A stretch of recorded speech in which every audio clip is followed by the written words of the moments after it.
Hey, I think we're live. Wow! Alright. Hi, everybody. This is my first time being live, so I apologize if I'm a bit, slow at things. Today we're going to talk about how to become a dungeon master.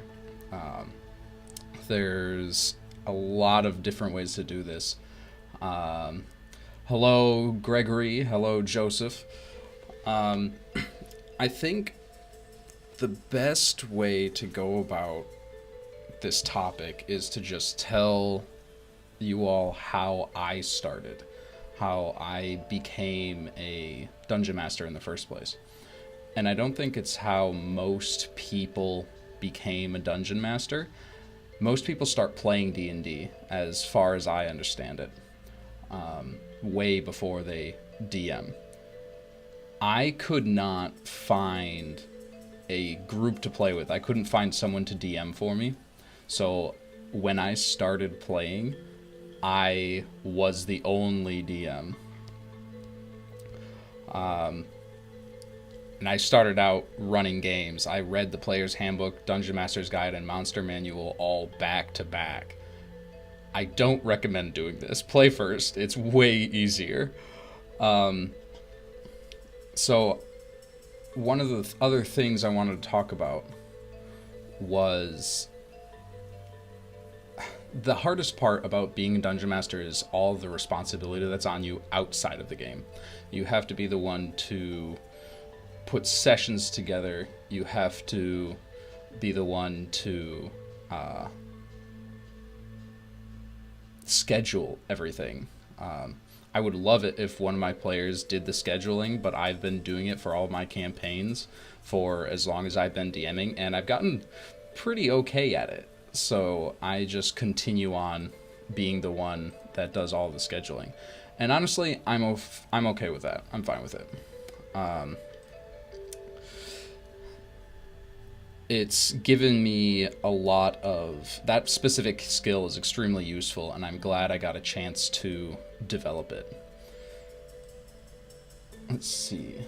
I'm hearing myself in my headset, so I'm gonna real quick turn that off.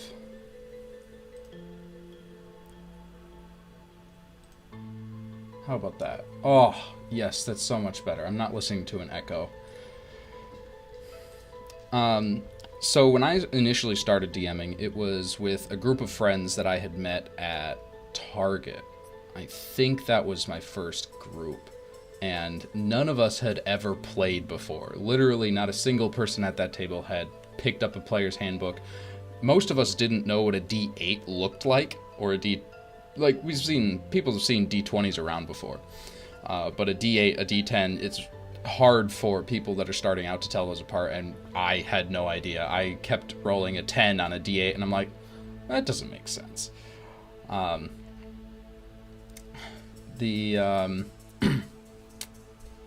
Another great part about being the DM for that session is, since we were all new, all mistakes were forgiven. We blundered so hard through all of the campaigns. Well, it was just one, ended up just being one campaign for that group. But it was a good time. We just hung out. We had snacks. We literally just were the typical D&D group. Met at a house, played at a table, had snacks.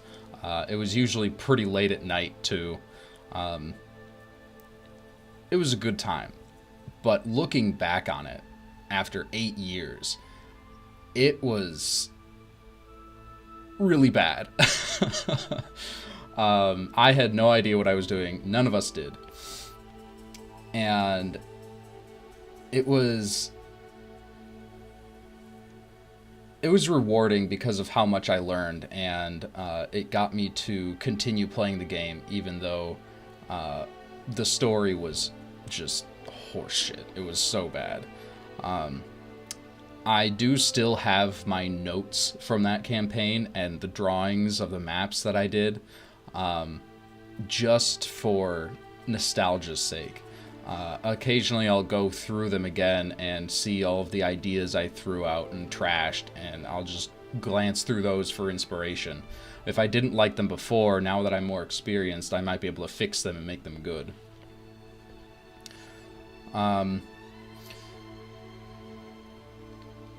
One of the difficult parts about becoming the DM is what kind of campaign you're going to run. You have to make that decision. So are you going to try to build your own world? Are you going to do a module? I tried to build my own world at first, and it was a mistake. It was way more work than I had anticipated. I knew it was going to be a lot, but I just did not have the time. So I just downloaded a free adventure that was, just a black and white PDF. And we played through it, and I actually built my homebrew world on top of that. And I'm planning on doing another video about that pretty soon, on how to build your own homebrew world from a module, just one adventure that already has like the starting blocks you'd need.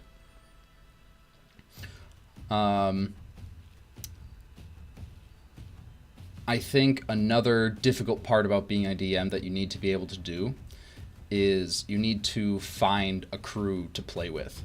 That's always super important. You can't play D&D without people. Well, I guess you can. I think Ginny D actually came out with a video on that recently. I haven't watched it yet, and it is possible to just roll dice by yourself, but I mean, just the image of that is a little sad. D&D is... the whole point is to be fun for everyone that's sitting at the table. And that is what I try to do. I keep that in mind with every decision I make about the game.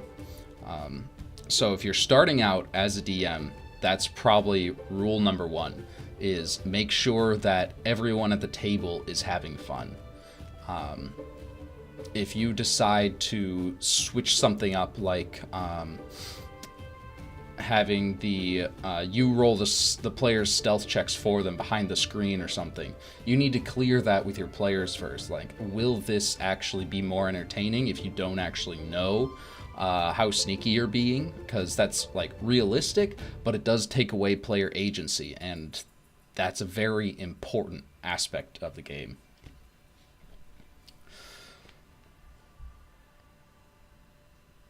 Yes, thank you, Rose. That is a excellent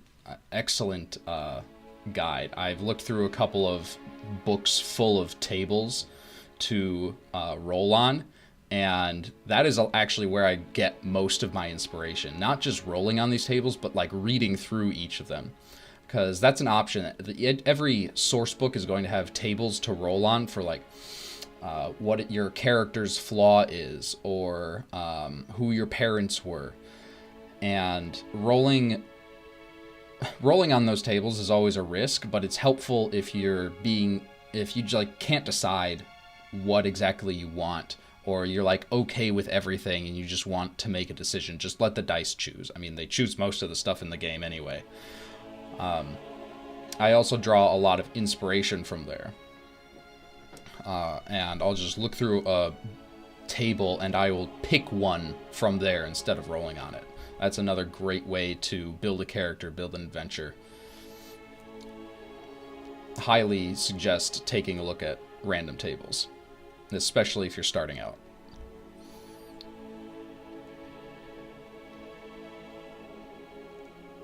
The Dons, that's the hardest part for you. You love playing in real life, but the vibe compatibility is really important for a great D&D game. Yes, it is.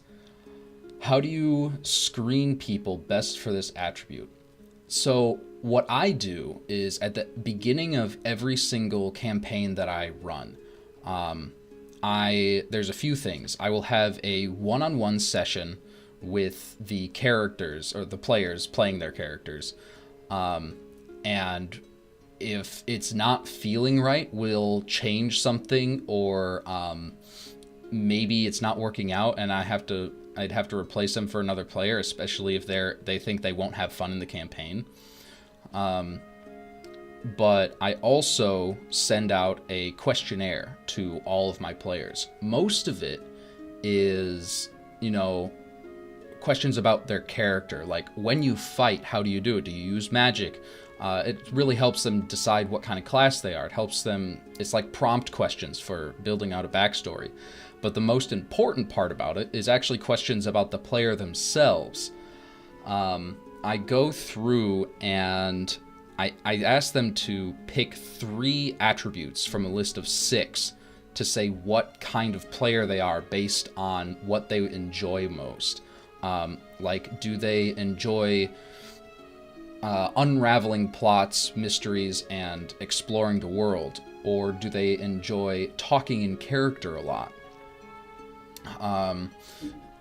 And it's been really helpful to have the players actually answer those questions.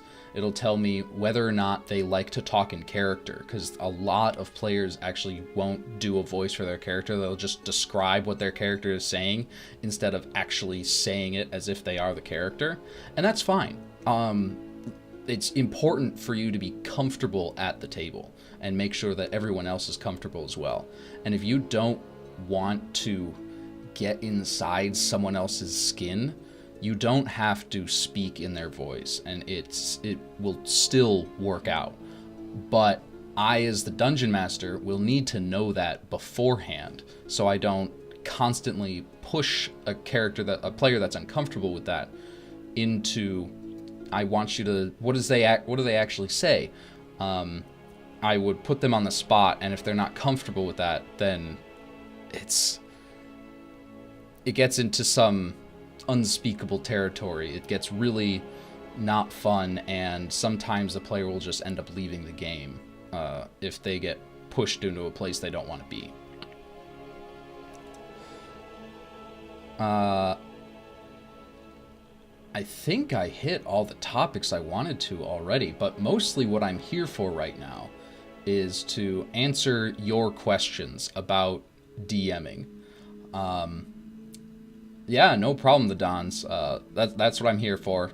Trying to be insightful, trying to be helpful. Glad it worked out. But yeah, if you guys have any questions, throw them in the live chat, and I will see them pop up. They'll pop up on here for everyone else to read through as well, so they know what I'm talking about when I'm answering a question. Yeah. I have been DMing for 8 years now. So I've been DMing as long as 5th edition has been out. It came out, actually, today is August 20th. It came out, 5th edition was originally released 8 years ago as of yesterday, August 19th, 2014. So I've been DMing as long as that has been out. I've completed 12 campaigns, most of them being several months, more than 10 session kind of things. I've run several one-shots for D&D and for other systems as well. And that is a great way to start DMing if you don't want to, commit to several sessions of being in the DM's chair. You can just do a one-shot and see how you feel about it first. One of the challenges, thanks to the Dons for another question, one of the challenges as a new DM is practicing the game itself. The solo guide seems a great way to do this. Sorry, I don't remember which solo guide you're talking about, the Dons. Was it referenced earlier?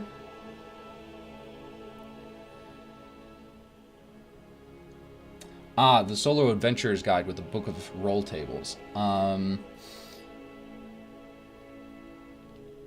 think as far as practicing D&D, just looking at a book full of tables isn't going to help a whole lot.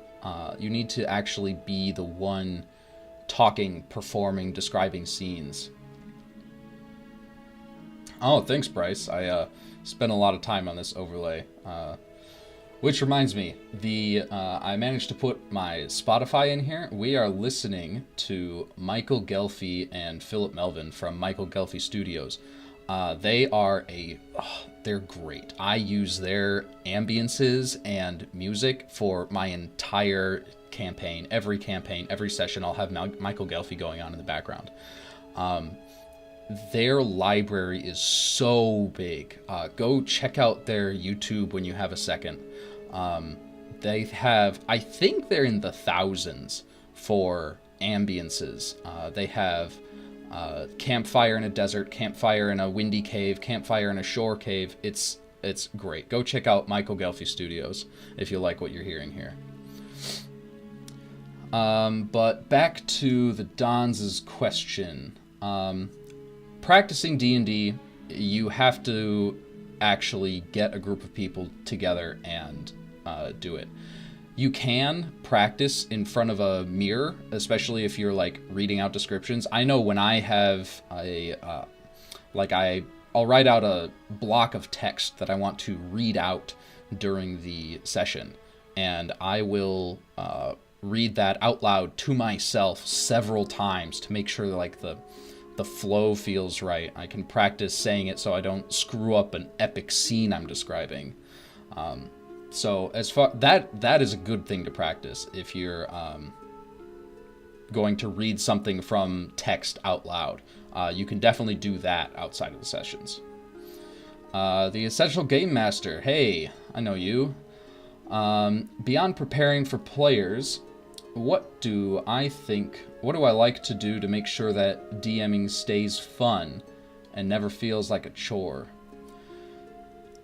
Burnout is real. Dungeon Master burnout is a real thing, and I several times have been like, I've been doing only D&D for the last 9 weeks or whatever. I've done no other hobbies, no nothing, and it's starting to get dull and boring, and I'm just kind of sick and tired of it. Take a break.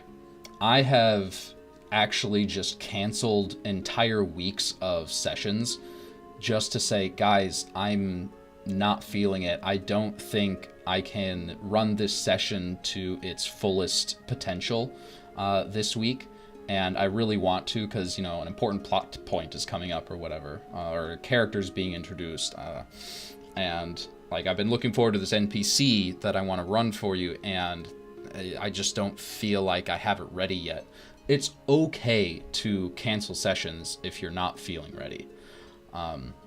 That is probably the thing I do most to get rid of DM burnout.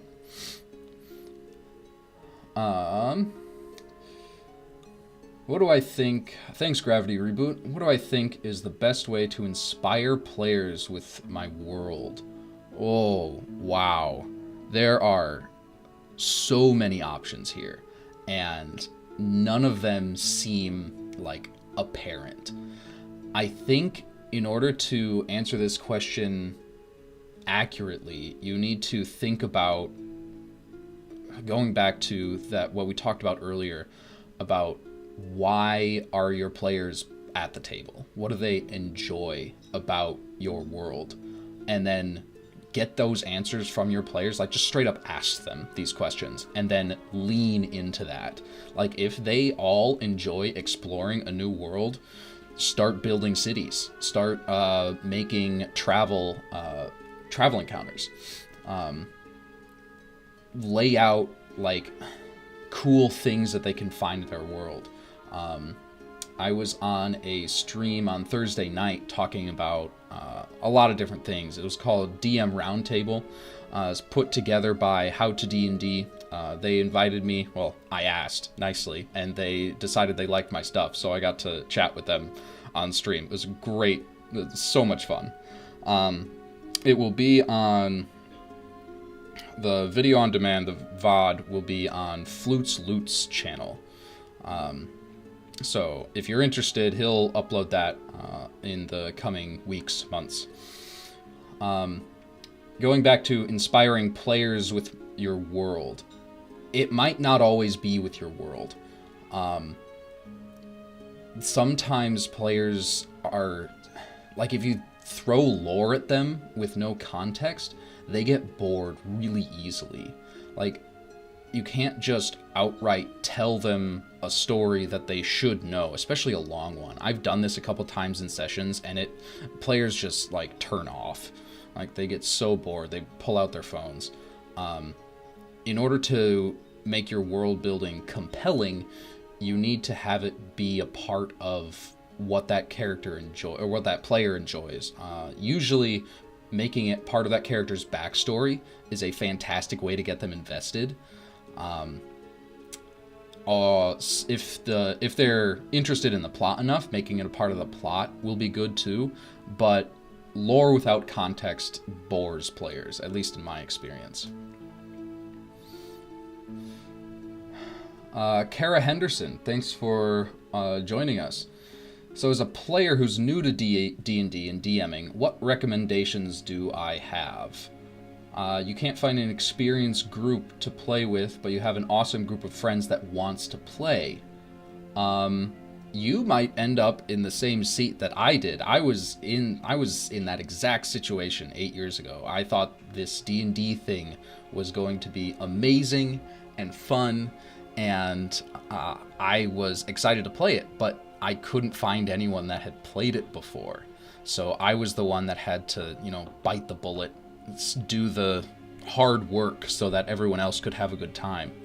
I enjoyed it, obviously. I'm sticking with it. I've been doing it for the last 8 years.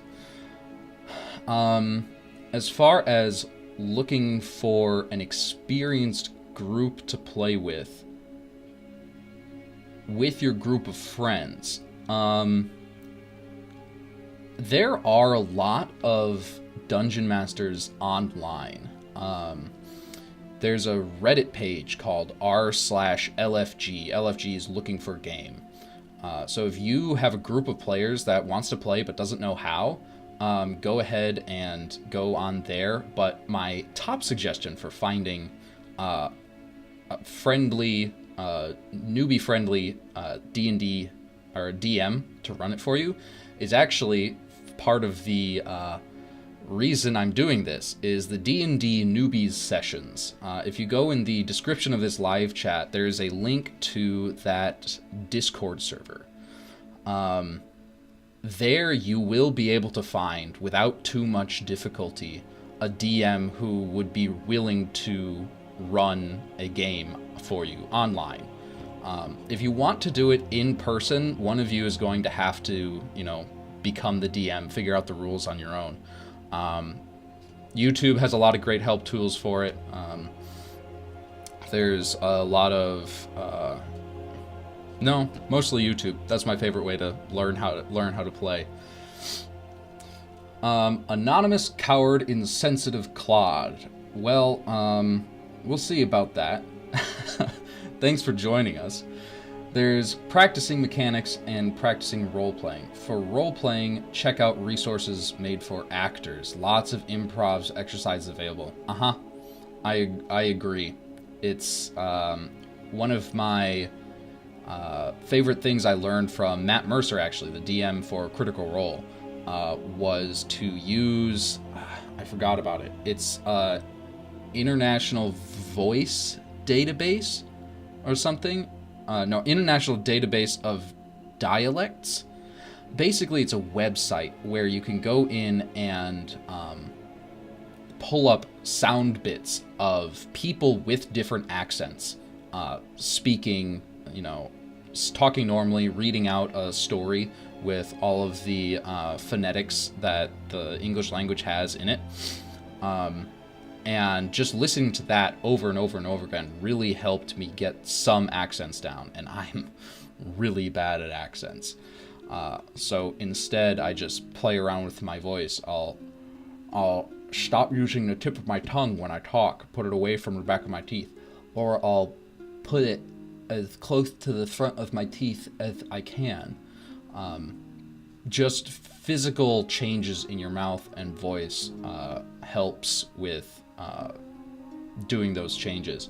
And I think trying to do voices in front of people is probably the thing that got me out of my shell. to start to, you know, be more comfortable making up stories on the fly. It is stressful when 8 people are listening to you and they're all 5 feet away wanting to hear your description of, you know, what the dragon looks like or what's around the corner in the hall.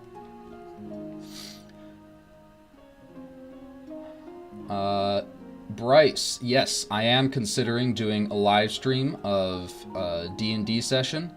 There is actually, I haven't made the announcement yet, but I am putting one together, and it's going to be a horror campaign with a couple of other content creators that were nice enough to join me.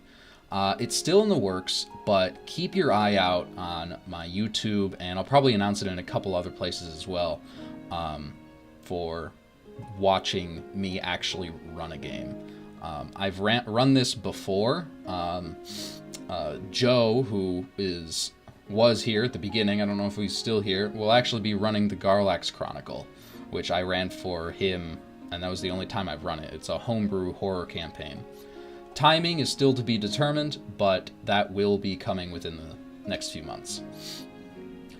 Alex, thanks for joining us. Relatively new to D&D, limited in gameplay experience, but you love writing. Ah, yes, writing. This is the place for you, writing out worlds.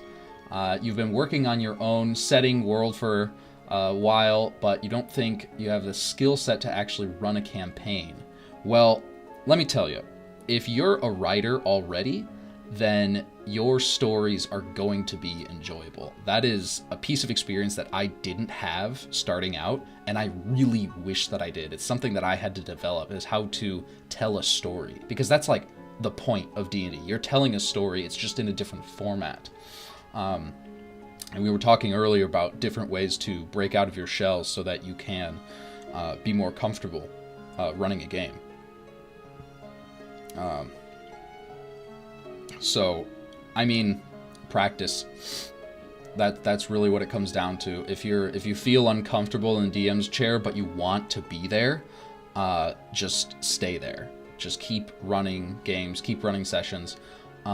There's a lot of good one-shots. Grant Howitt is his name. He puts a bunch of he has a bunch of actual entire games where the entire rule set is just 2 pages. He's the author of Honey Heist and Crash Pandas, if you've ever heard of those. Highly recommend those formats, those games, instead of actually running full D&D where the rules start to bog you down.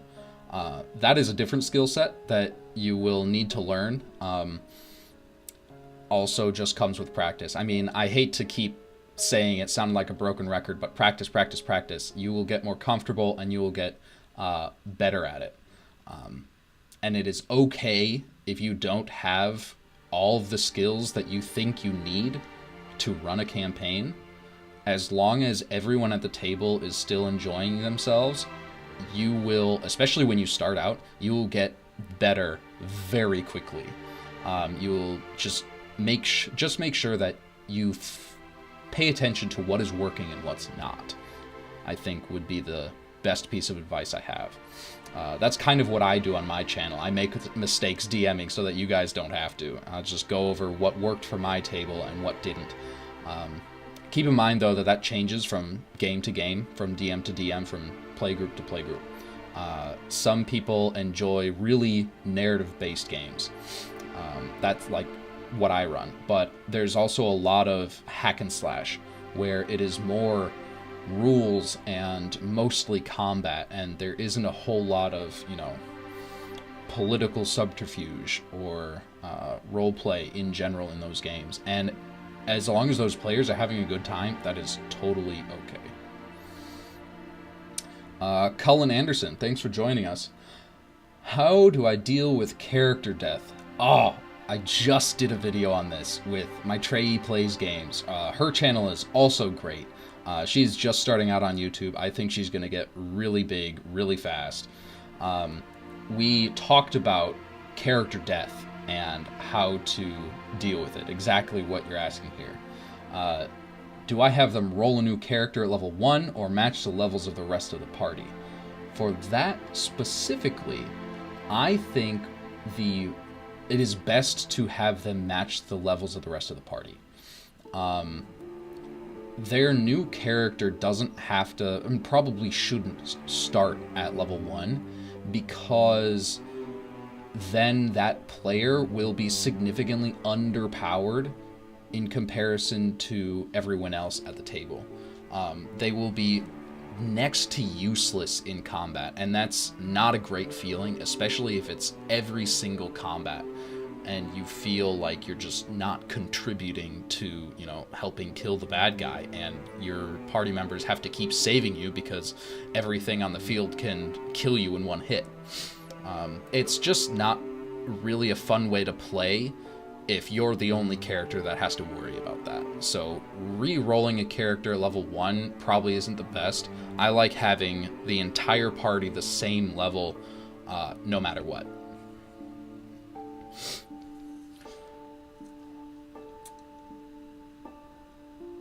Let's see, moving on down the list. Gravity Reboot, thanks for another question. What is, in my opinion, the best way to prepare for a session? Oh, that depends on the session.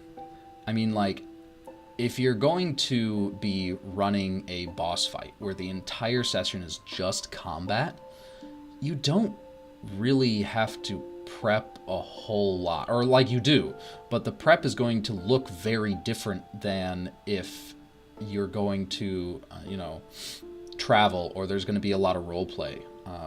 In one of my main campaigns,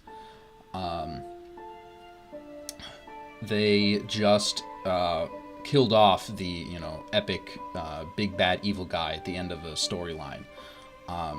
That session was about 3 hours long, and the entire thing was just combat. It was just began with roll initiative, ended with, how do you want to do this? The killing blow. And it was a great time, but I didn't have to prepare any extra world building for that. In game time, it only took 30 seconds. But in real world time, we played through that 30 seconds for 3 hours.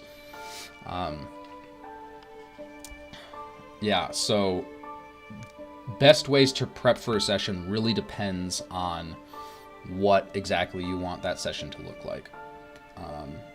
And you need to focus on,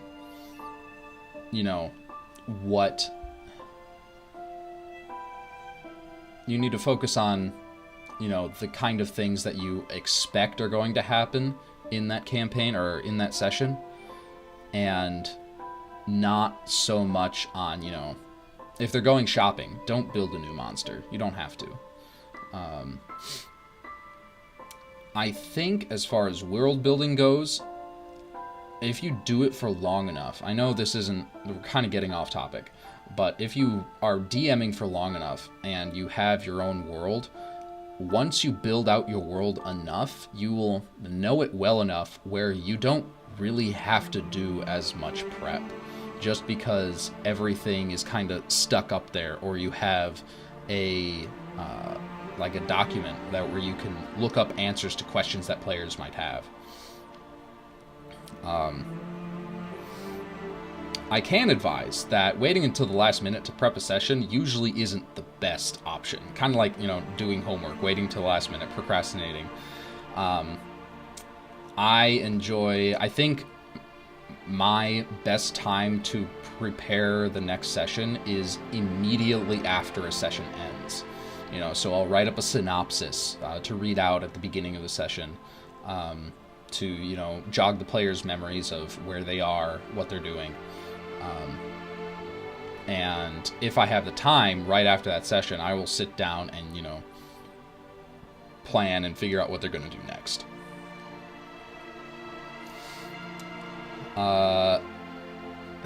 D&D Newbie Sessions is here. Go check them out. I was talking about them earlier. I'm running this live stream for their game day event.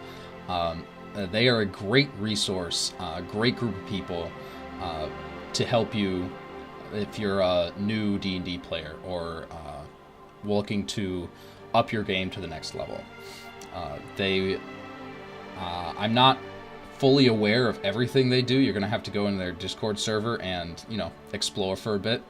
But I think the best resource that they do is putting together games for people. So if you're looking for a game, check them out. You will not be disappointed. The Don's back again. One of the biggest sources of anxiety can be summed up with the question, what if the players go left when I intend them to go right? Yes. How do you prepare for improvising for the unexpected? I mean, the initial thought keeps coming back in my head. Practice. Get used to thinking on your toes. If you need to, it should be okay to, say, I wasn't expecting you guys to actually do that. You were genius and thought of a way out of this that I was not expecting. Give me a bit and I'll go figure out what happens next. And just like you have the players go take a break, walk across the street, grab something to eat, come back. And you'll have, something amazing prepared for them by the time they get there. That is a last resort for me.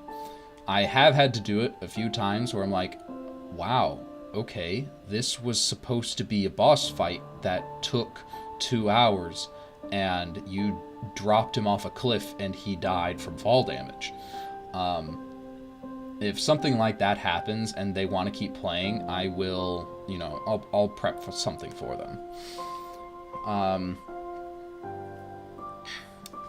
Improvising for the unexpected is another thing that just comes with practice in general. If you are doing it for the first time and it doesn't go as planned, try it out.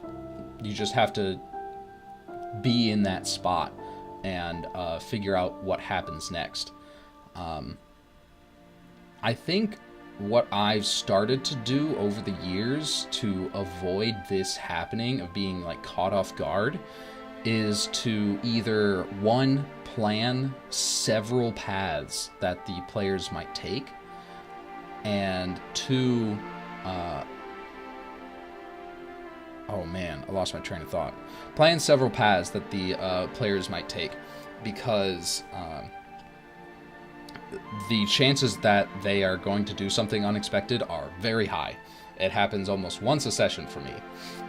And so I'm starting to get used to players, going in a direction that I didn't plan for. I didn't have that prepped the week before. And I will just have to do session prep on the fly. Takes a lot of brain power, can be kind of stressful, but I think the reward for it is amazing. I remember when I was in college, one of the best sessions I ever ran, most memorable sessions at least, was I was on the swim team in college, and we were volunteering for a marathon, and we were going out and setting up for it at 3 a.m., something like that. We were, setting up tables, chairs, cones, because, marathons take place super early in the morning. So we had to do it in the middle of the night so it was ready by sunup. And we got back at, 6 a.m. after having pulled an all-nighter. And we sat down and we played D&D. We were all super slap happy, super loopy. And it was just I didn't have anything prepared, and we just sort of eyeballed everything. Whatever happens. They say what their players try to do, and I describe, how the world responds. There was some crazy stuff that happened. I think there was a heist of some sort. One of the players ended up getting captured because he was trying to drag a safe across a street. It was just wild. Charlie Chen, thanks for joining. The upcoming session stream will stream from DM's perspective. I play a couple games of D&D, but have never seen what the DM side is doing online. I think, I haven't really figured out. I'm assuming you're talking about the session I'm planning in the future. But I think I will probably not add that to the stream itself, mostly for the player's sake, and for the audience's sake. It's behind the screen, it's like watching a movie while you have the script in your hands. Like, you can go through and look at all the spoilers. I think I won't be showing a DM perspective for that stream, but I could definitely, especially if there's interest for it, like from you, Charlie, I think I could make a video where I'm running a session with, my players, or I bring the camera behind my DM screen and I show exactly what I do when I run sessions. Here's my dice over here. I have all the minis I need set up right over my shoulder. Here's all the windows I have pulled up on my computer, how the session prep goes, and examples of what, when unexpected things happen. I have tools on my computer or behind the screen that I can use to keep up with the strange things that my players end up wanting to try. So yeah, if you want to see what it's like DMing before you actually try it yourself, yeah, I could totally put something together like that. It's a lot to go over here, and I'd want to be able to actually show a setup of, what I have, or, share a screen if it's an online game. But I think I'd actually have a lot of fun making that. I'm going to write that down. Thanks, Charlie.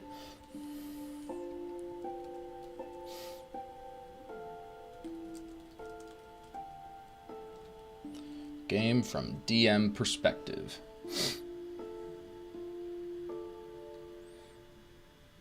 All right. Seth, I think. Set H. What are the basics? What are the basics to DMing a one-shot? I think first and foremost is have fun. So it's not, in that regard, it's not that different from DMing a full campaign. Usually when it's a one-shot, you can grab something that's pre-written, so you don't have to build it out yourself. You can. I have built out, homebrewed one-shots. But as far as one-shots versus normal campaigns, I think the biggest difference might be character backstory. Because, you're only going to be playing this character for 2-3 hours, and you might never see them again.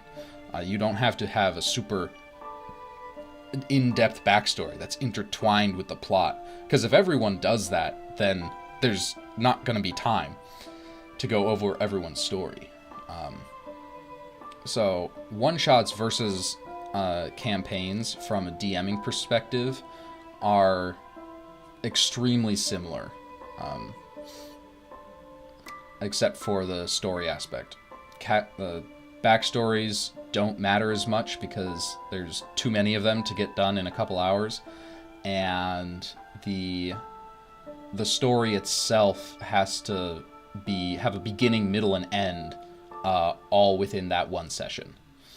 So it's kind of like, writing a novel versus writing a flash fiction.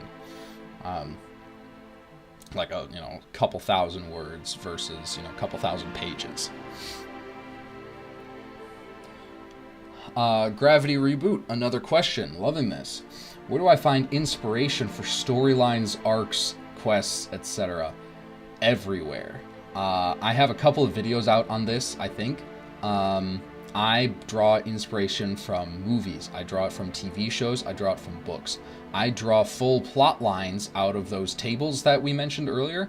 Like, I think, for example, I'm playing a new character in a campaign that my friend is running that will happen, I think, next week, where I'm playing a lizard folk. And one of the lizard folk traits is, one of the options for lizard folk traits is they use metaphors all the time despite having no idea how they work. So they'll walk up to a person like this, I don't know, this fully armored guard and say, "You know what you remind me of? You remind me of my grandmother and her gray hair." Just like no context, no relation at all. The sky is as blue as the daisy's nose. Just like words of wisdom that are complete nonsense. And there has to be a full story behind that trait. Like, why do they talk this way? Were they... it's probably because they were, raised outside of civilization, and their using of metaphors is their way of breaking into, this new society that's completely alien to them. And it shows that they're doing their best, and it's hilarious when they get it wrong, So, as there's a lot of places inspiration can come from. My only suggestion for something not to draw inspiration from is, or I won't tell you not to draw inspiration from places. It can come from anywhere. It can come from your own life stories. Like, we were almost in a car crash the other day, and I could put that into a D&D story where, the heroes have to save people from a cart that's barreling down a hill. So inspiration can really come from anywhere. Just try your best not to pull it all from one place. Like, my last video I put out was kind of controversial about Critical Role. And I think the biggest issue with Critical Role is that people like to copy it, but they try to copy it exactly, or they draw too much from it. The same can happen with anything. Like, you can run Lord of the Rings, where all the players are Gandalf, Aragorn, the whole fellowship. And people might have issues with, this isn't how the story actually went, or Aragorn should be able to do this because he could do this in the book, so why can't he do it here? I don't like having to answer those questions or deal with that issue, so I try to draw my inspiration from as many places as possible. Let's see, another one from the Dons. Let's see. Building off improvising, blah, blah, blah, blah. You can tell I don't live stream often. Building off improvising pathways, you're thinking along the lines of tables and pre-prepared content. What tools do I use? I think the best example of this would be travel. It is extremely difficult, especially, or it was for me starting out, walking from point A to point B, or riding in a cart from point A to point B, interesting for the players. I mean, there's no plot. Like, the next plot point is in the next town, and that's why they're going there, right? So what I do is I will have, I'll think of interesting things that might happen on the road, that might have something to do with the plot, might have something to do with the character's backstory. Like, they see their dad that they haven't in years in a cart going the other direction. And I will have that, I'll make a table of all of these options, and I'll go around and say, I'll make 10 of these. And I'll go around and say, okay, you player, roll a d10. And whatever they roll, I'll pick from that list. When you're making these lists, though, make sure you actually want to do everything that's on them. In case, because if they roll a 2 and your 2 was, there's a storm and they lose a day of travel. that's not interesting and you don't really want to do it. So when you roll a 2, you just end up lying and using 3 instead, because that was, their dad walking the other direction, and that could end up to being some really cool role play. Would be a really interesting scene for the players to play out. I think that is my biggest help tool, is travel tables that I build myself. There's definitely random encounter tables or other travel tables that you can roll on, both from third-party content and from Wizards of the Coast, their official books they've released. There's tables in there for this. I enjoy making my own so that I can make it about my players' characters. Do I have a Patreon or Ko-Fi that you can tip me? Unfortunately, no. I've only been doing this for about 4 months. I haven't made any money. I'm doing it because I love it. I really appreciate the thought, the Dons, and I'm sure that if you stick with me through my YouTube journey, I will be putting that together probably sometime in the near future. Right now, my goal is 1,000 subscribers and 4,000 watch hours so that, I can get monetized. But most importantly, I'm having a blast answering your guys' questions, making these videos for you. So if you want to tip me, I'm sorry, I don't really have a way you can do that right now, but I will in the near future. I can promise that. Danielle, thanks for joining us. What is the first place to start when you want to run your first campaign as a DM when you are relatively new to D&D?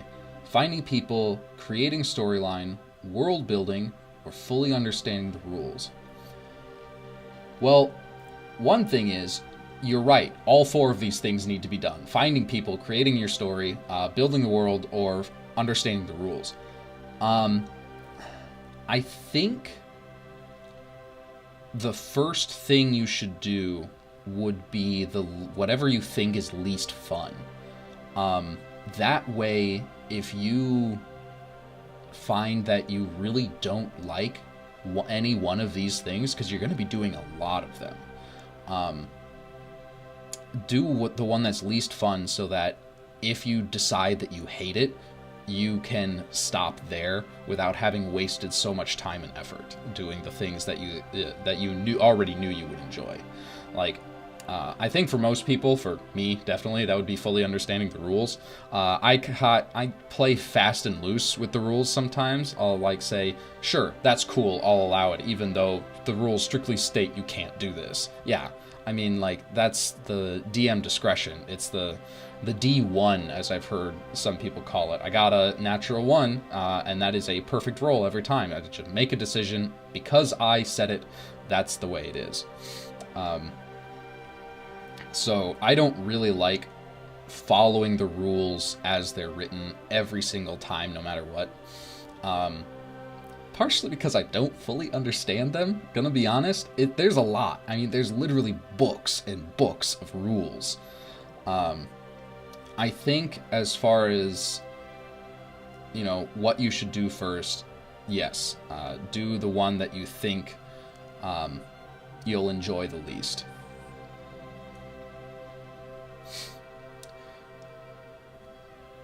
Let's see. Ooh, another, you'd also like to see something from the DM's perspective. All right, I guess that's settled. Glad I wrote it down. That'll be an upcoming video. And if we have time, well, I only scheduled this for an hour, but I mean, if people are still here and still want to hear from me, I will stay on much longer. Let's see. Hey, we're caught up on questions. Another one from the Dons. Do I homebrew things on my own games? If so, what are my favorite homebrews? No, don't apologize for so many questions. We're caught up. We need some more questions, guys. I run every single campaign that I've run, except for the first one, really, has been in my own homebrew world. So if I had to pick a thing that was my favorite, I would cheat in answering this question a bit and say my favorite thing is everything. It's my whole world. As far as interesting, like, actual rule things that you could find in a book somewhere that, like, you know, if I get that far, I might be able to publish at some point. I think I made a balanced permanency spell. It was a spell that was available in earlier editions where you could, you know, cast whatever and then cast permanency on that magic and make it permanent. You know, permanent fly, permanent water breathing, permanent light. You know, all sorts of, like, constant passive effects that are from a spell. And I think I made a balanced version. I've put it on a lot of different, you know, Reddit pages, Discord servers, and said, here, try to break this. Make something stupid powerful using this spell. And so far, I haven't seen anything too terrible. Probably because the spell itself is, I don't know, it's a fine line between what is broken and what is bad. There's not a lot of space in there, so it might just be a bad spell now. But I think I managed it. A balanced permanency spell, where if you can cast 9th level spells, you know, you're level 17 to 20, you're in that, like, tier where you're basically gods, you can cast permanency on fly and never touch the ground again. So that's probably my favorite thing that I've homebrewed. Gravity Reboot, more questions, loving this. When world building, do you think starting small and expanding or starting large and zooming in is the best way? I think it depends on the scale at which you want to end up with. I sort of did a mix of both when I was homebrewing my own world. So I started with a single city that was pre-generated, pre-built. And, you know, it had everything I needed. It had the tavern, had NPCs, had, you know, government. So I didn't have to, like, figure out how government works to build a fantasy world. And I think to start out, what you should do is start small and build out from there. And then once you have the minimum you think you need to actually run a session or a campaign, at that point, you switch gears and start building for outside in. That way you can have something interesting there for the players, and have other interesting things going on outside of it to, like, set up new campaigns or big overarching plots for your current campaign. Like, figure out, like, an event that happened in a country far away that the players have no idea about. Started a war, and that war is moving eastward or whatever and starting to affect the actual land that the players are in. Another one from the Dons. Have I had a chance to look at the new things showcased on the one D&D announcement? Okay. I have opinions here. I think, I don't know. I'm going to be doing another video with another creator. Goes by A Hero, capital A, capital H-E-R-O. I will be on his channel at some point. We're working on a collab right now, and we'll just talk about 1D&D. I mean, literally every single creator has put out a video about it, and I just haven't yet. I don't really feel a need to jump on that train right now. I think the most interesting things I've heard about it, or no, I'll answer your question specifically so we don't, like, get off on this tangent. I have had a chance to look at the things that are showcased on the 1D&D. What excites me the most?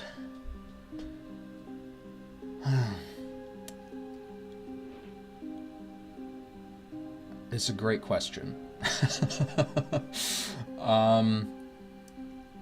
I think the way that they're redoing how backstories or backgrounds and races is going to go very well.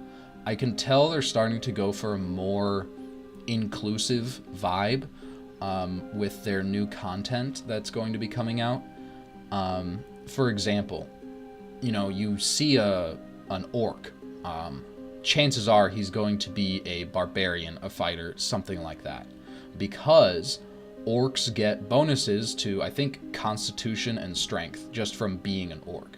So they are naturally suited to those classes.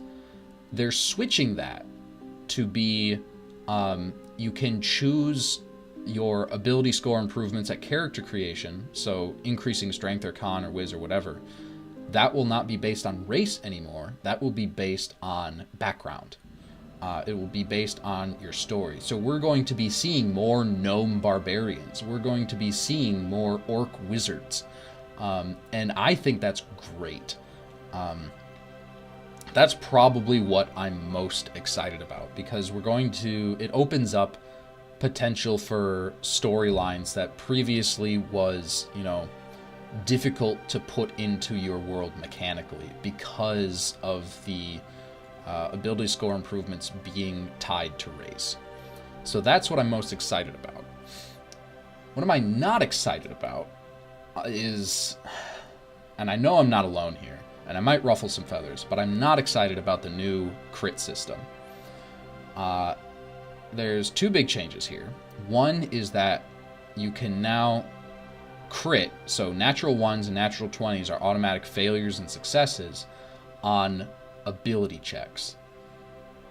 Which means that, rogues can roll nat 1s on stealth now. They have a skill called Reliable Talent that says if they're proficient in a skill, they don't have to if you're proficient in a skill, you treat any roll as that is 10 or less on the die, you treat that as a 10 on the die. And I'm thinking that this rule is going to supersede that, so that rogues can fail on stealth. And the same is going to go for natural 20s.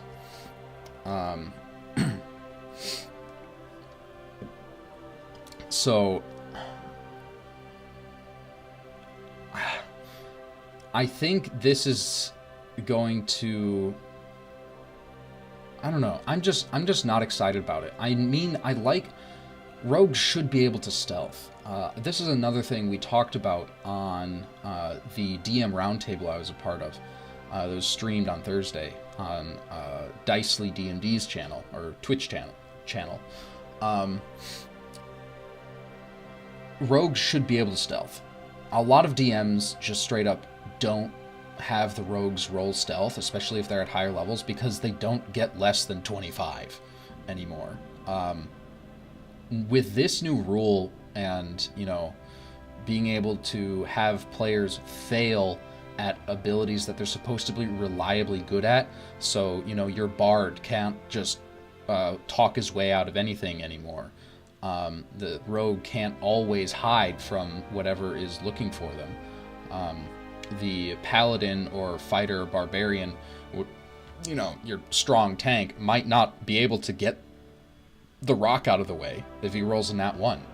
I don't like that. I think the players should be able to exercise their character's strengths and have it work every time. The other thing they're doing with crits is basically the DM can't crit anymore. Monsters can't crit. A natural 20 is just a hit. It doesn't do the double damage. And I think that is going to make it way harder for player characters in D&D to die. It's already extremely difficult. You need to go negative your total hit points in order to die. And you need to fail 3 death saving throws which takes forever, and usually your party's able to heal you by then if you're bleeding out on the floor, making death saves. And now with monsters not being able to crit, I think is going to make player character death much less likely to happen. I know that's good in some cases, like if you're at a table where, you know, your characters have plot armor, they shouldn't die. That's okay. I mean, you want to keep playing these characters. It's fun playing these characters, so you want to, you know, you don't want them to die. I enjoy player character death as a plot point, as a plot device. You know, like when important characters die in, you know, popular media, like Dumbledore's death in Harry Potter. You know, spoilers. Sorry, it's been out for a while. I think having death on the table makes the tension so much higher. Like if your players know that their characters can die, they will be much more careful and much more immersed into the world to make sure that their characters don't die. All right. That's my opinions on 1D&D, or at least some of them. I'll talk about it more on A Hero's channel, probably in the coming week or two. All right, next question. When building cities, how many and what locations do I place them to start with? It's a tough question. I actually did a lot of research into this when I was doing my world building. And I asked myself, you know, why do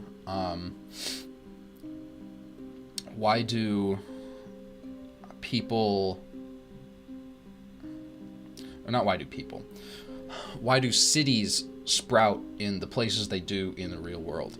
A lot of it has to do with trade and access to resources and natural defenses. So cities like I want to say it's New Orleans, is built on the Mississippi Delta because that gave them access to, you know, the Mississippi River and along the coast for doing trade through shipping, like actual ships on the river and across the southern coast of the United States in the Gulf. If you have a delta like that in your world where a river goes into an ocean, there's probably going to be a city there. Just because they would have such great access to an easy-to-use way to transport goods. And economically, that would be a huge advantage over, you know, competition or over building cities in a different location. So I think first things first is I ask myself, how does the city make its money? Is it built really close to a cluster of mines?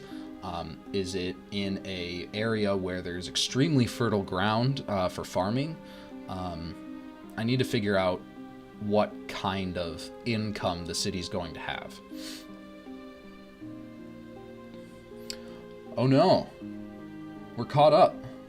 No more questions. Well, we did hit 6 o'clock. And I'm getting hungry, so I think I had this scheduled for an hour, and we almost nailed it. Thank you, everybody, for joining. Reminder, this is part of an event put on by D&D Newbie Sessions. Go check out their stuff, especially if you're new to D&D. They are a huge help to anyone that is coming into the game for the first time, second time, third time.